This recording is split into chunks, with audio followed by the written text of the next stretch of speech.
Mardi 26 mars 2024, à la Queue-en-Brie, le magasin Cultura, nous sommes dans le Val-de-Marne, nous avons trouvé les 40 hadiths, cet ouvrage du jurisconsulte An-Nawawi du XIIIe siècle. Alors cet auteur est très connu parce que c'est une référence de l'école chaféite, et voilà ce qu'on lit dans les 40 hadiths. On lit dans le hadith numéro 8, l'intégrité du musulman. Il m'a été ordonné de lutter jusqu'à ce que les hommes attestent qu'il n'y a pas d'autre divinité qu'Allah et que Muhammad est son messager, qu'ils accomplissent la prière et qu'ils s'acquittent de l'aumône légale. S'ils le font, ils auront préservé leur vie et sauvegardé leurs biens, à moins qu'ils n'enfreignent les lois de l'islam.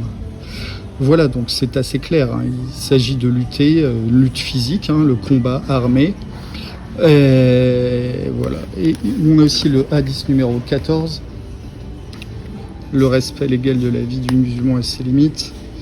La vie du musulman ne peut encourir légalement la condamnation à mort que s'il relève de l'un de ces trois cas. L'homme marié qui commet l'adultère, le meurtrier qui devra subir le sort de sa victime et, enfin, celui qui renie sa foi et qui se sépare de sa communauté. Donc il s'agit des apostats qui doivent être mis à mort, c'est très clair. Voilà ce que diffuse Cultura, les magasins Cultura. Pour ceux qui ne sont pas familiers de ces écrits, il s'agit en réalité de hadiths, c'est-à-dire des propos de Mahomet rapportés par ses contemporains, puis transmis par une chaîne dite authentique, sahih, comme disent les musulmans. C'est juste l'auteur An-Nawawi a fait une compilation d'hadiths dans les 40 hadiths, mais il n'a rien inventé. Ils sont considérés donc comme authentiques par les 4 écoles juridiques de l'islam sunnite, soit 90% des musulmans.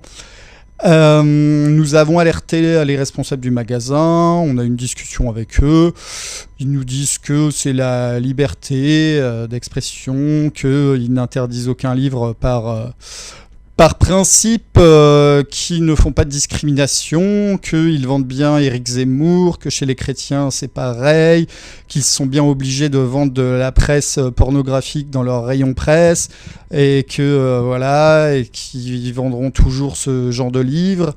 Ils essayent de dire que c'est sujet à interprétation, que ce n'est pas assez clair et que ça dépend du lecteur qui se fera sa propre opinion, qu'il prendra ça comme quelque chose de radical ou non. Voilà, on nage dans le plein relativisme chez Cultura. Libre à vous de continuer à aller dans ce magasin.